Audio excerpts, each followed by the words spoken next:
Bună și bun venit pe canalul meu de YouTube, eu sunt Magda și în clipul de astăzi vreau să vă arăt ce cadou am primit eu de la verișoara mea Laura. Sunt aceste culori tempera, sunt guașe de la Masterclass, așa arată pe spate. Sunt 16 borcane câte 20 de mililitri și o să le desfac împreună cu voi. Iar ca să le și încercăm, am cumpărat de la Kaufland acest pachet de 4 pânze 20 pe 20. Sper să vedeți că bate lumina. 25 de lei am dat pe ele și am mai cumpărat de la un magazin chinezesc care este în Pitești aceste de pensule, sunt pensule subțiri. Setul a fost 15 lei și sunt 2, 4, 6, 8, 10, 12 pensule și s-a lipit. Acesta de 3 pensule, acesta a fost 10 lei setul. O să vă scot să le vedeți mai bine, pentru că lumina este ciudată și vreau să vă arăt cât de subțiri sunt pensulele. Astea sunt sub formă de sirenă. Unde arăt? Aici. Sper să vedeți. Sunt foarte, foarte, foarte subțiri.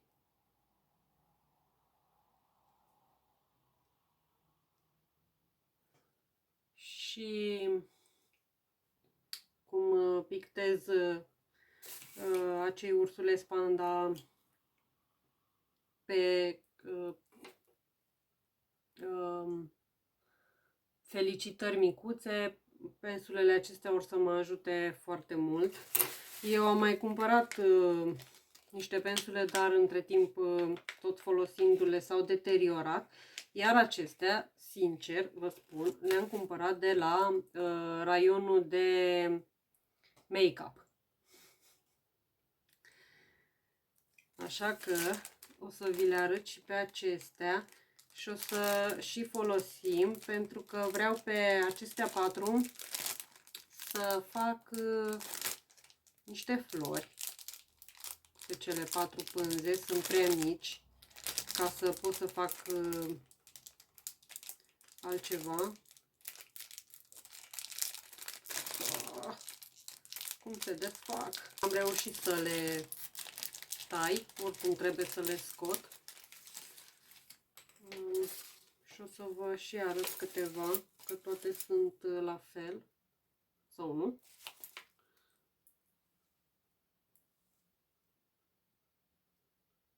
Așa arată. Și chiar dacă nu o să mă țină extraordinar de mult, dar cel puțin un an de zile sigur o să mă țină. Acum, eu guașe nu am mai avut și cum am folosit mai mult ori acril, ori acuarelă, nu m-am gândit deloc să-mi iau guașe, dar pentru că tot le-am primit cadou, o să le încerc împreună cu voi. Mulțumesc, Laura!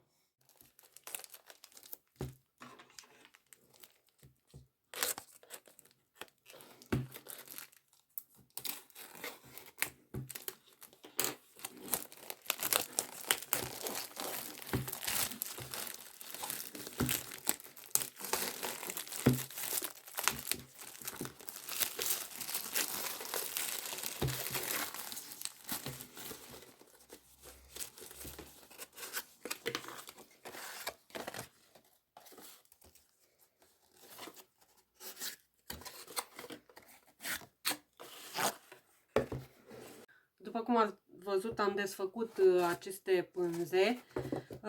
O să vă spun puțin despre ele. Pânzele acestea luate din comerț au și chestiile astea care se pun aici pentru a întinde mai bine pânza. Pânzele acestea luate din comerț, dacă vreți să pictați cu ulei pe ele, sfatul meu este să dați vreo 3-4 straturi de acril. Pentru că uleiul va ieși pe spatele pânzei și în timp va deteriora atât pânza cât și lucrarea voastră. Dar cum voi face cu guașe, eu o să le las așa, însă v-am spus, pentru ulei nu sunt extraordinare.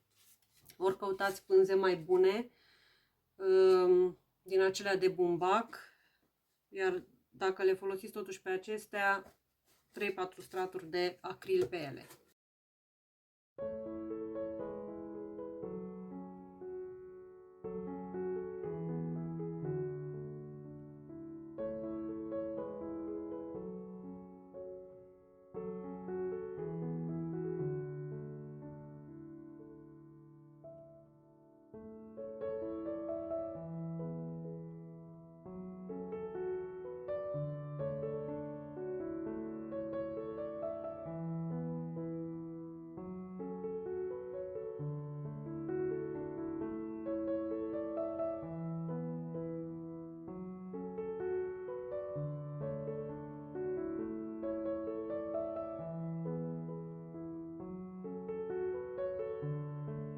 După cum ați văzut, am pus penele la toate cele 4 pânze, iar acum o să mă apuc să schițez în creion acele flori, să mă decid și ce flori vreau și ne vom vedea când mă voi apuca să le colorez.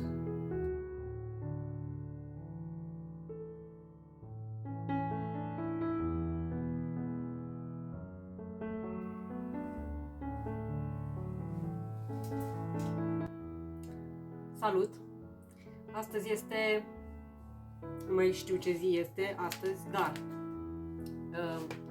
am reușit să schițez florile acelea și doar pe acestea le-am schițat. Mi-a luat veșnicia, așa că astăzi o să încercăm tempera și vedem dacă reușesc să termin astăzi sau nu. O să știm la finalul zilei. Însă am mai fost prin magazine, nu neapărat că am ținut să merg, pur și simplu am trecut prin fața mandarinului și nu m-am putut abține. Am luat aceste mărgeluțe și acum văd firul acesta. Cred că așa ceva mi-ar trebui pentru mărgele, pentru că am încercat, știți, căsuța aceea și ce am folosit nu mi-a plăcut. Așa că o să caut fir din acesta pentru cearmuri. Am luat aceste, nu știu ce sunt, ceva tăblițe pe care se poate scrie cu creta. O să văd unde le folosesc. Astea au fost 2 lei, iar mărgeluțele 5 lei. Și am luat și această hârtie transparentă. Astea au fost 3 lei setul. Să facem diverse chestii din ele. Poate folosesc și la o pictură hârtia aceasta. Cred că ar fi interesant. Și de la Auchan am luat autocolantul acesta, sticăre. Bineînțeles, știți motivul. Pe astea am dat 5 lei. Așa că doar atât am cumpărat. După cum vedeți, nu m-am extins. Și o să încep, de fapt, să fac lucrarea.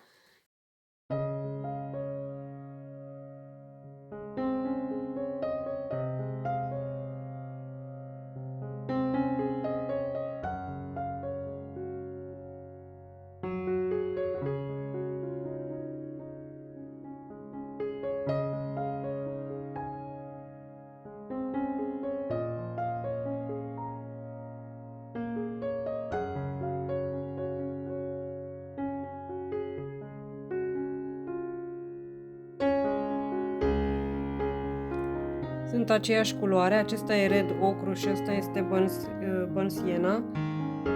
Sunt curioasă dacă pe pânză dau diferit, dar o să vedem.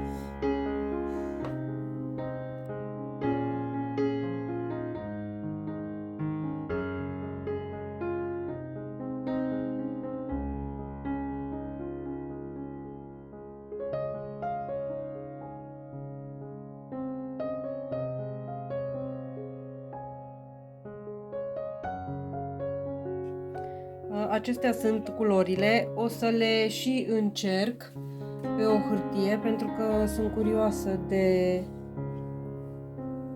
acestea două, dar să le și vedeți în caz că doriți să vă cumpărați așa ceva, să știți cam cum sunt culorile.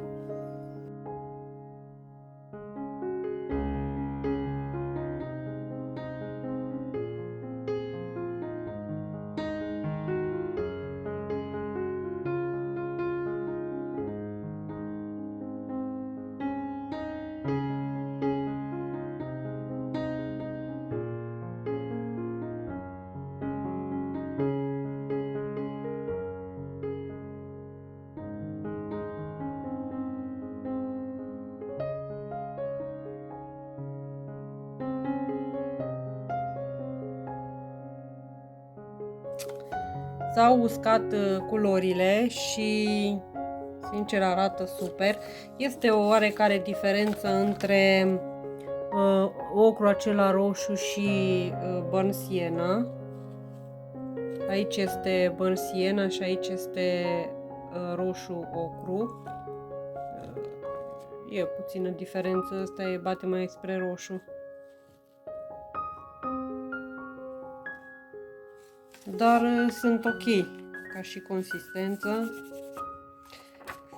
Așa că mă apuc acum să fac pânza. Eu am făcut-o așa. O să vedem ce iese. O să amestec burnt sienna cu deep green și am pus acrilic pentru că dacă iau de câteva ori s-a terminat, așa că o să o folosesc doar la partea de lumină. Și pentru amestecul acesta de culori o să folosesc acrilic.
Bună și bine ați revenit într-o nouă zi de vlog. Astăzi aș vrea să continui această pânză. Nu am mai făcut nimic de când am plecat de la Sibiu, deci o să continui cu tempera. Dar de când sunt la Pitești am început această lucrare cu Meishang și Bei Bei. Nu am filmat procesul pentru că am vrut să fac într-o seară foarte repede, din păcate nu am terminat. Aceasta este poza făcută de Linda Gleason și o să văd ce iese. Oricum o să vă arăt stadiul lucrării pe canal, așa că data viitoare cu siguranță o să încep să filmez stadiul lucrării. Dar vreau să vă arăt că am fost ieri la Sinfonia la Lelelor, cum vă ziceam, și am dat o tură prin Pepco și am luat aceste taguri de cadou. Acestea le-am luat pentru a face mai multe tipuri de taguri pe acele cartoane din caietele de Lidl și pentru a picta pe ele. Mi s-au părut interesante și au și aceste șnururi pe care le pot folosi. Astea au fost 5 lei.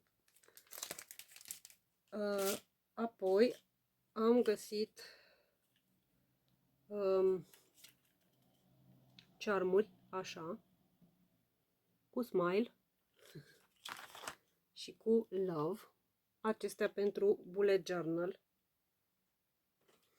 pe care o să le desfac cu voi și o să le atașez la acest bullet journal pe care îl am, care arată așa. Eu i-am pus un mărțișor, formă de chitară, pentru că mi-amintește de BTS și mă ajută să mă inspire. Și am mai luat și acestea tot 5 lei fiecare a fost, aceste washi tapes. O să le pun în jurnal să vedeți cum arată.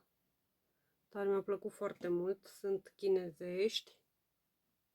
Asta nu știu cum este, sper să vedeți.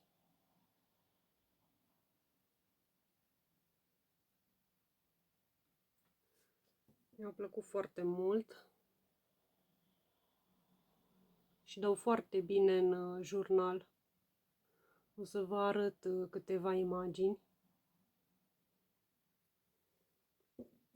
Dar da, cam atât am făcut. Așa că acum o să atașăm, să văd care din ele. Cred că acesta, că e mai colorat. Iar acesta rămâne pentru... aș putea să-l pun la cel de planner, că și acela are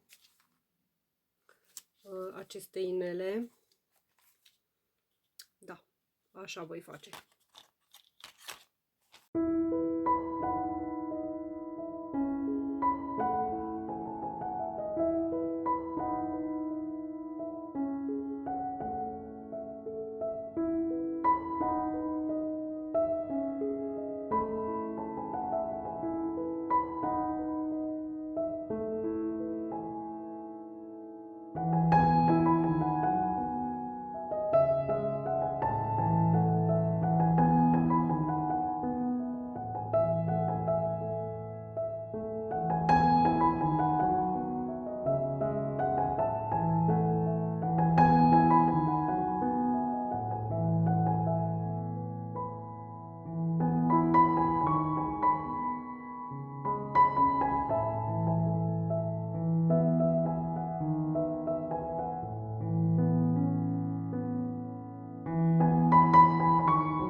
Salutare dragilor, după cum ați văzut aseară am reușit să termin aceste flori de magnolie Kobe. Este un arbus, cred că chinezesc, dacă nu mă înșel. Dacă știți de unde provine, puteți să lăsați în comentariu. Așa arată. Este făcut în guașă pe canvas. Eu credeam că, v-am zis că nu am lucrat în guașe până acum și credeam că sunt ceva în genul acrilicelor, dar se pare că sunt mai mult spre acuarelă. Însă am reușit să fac și pe pânză, după cum vedeți. Dar o să mai fac flori, însă nu cred că voi mai face pe pânză cu guașă.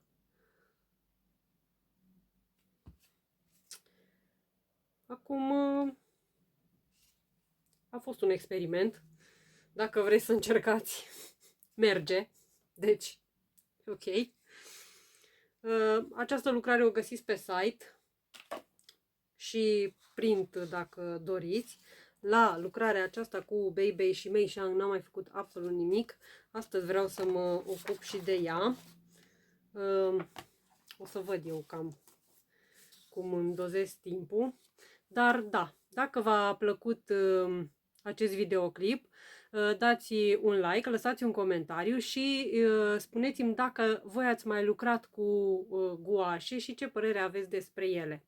Oricum, eu mulțumesc, Laura, pentru aceste culori și cu siguranță o să le mai folosesc și în clipuri următoare.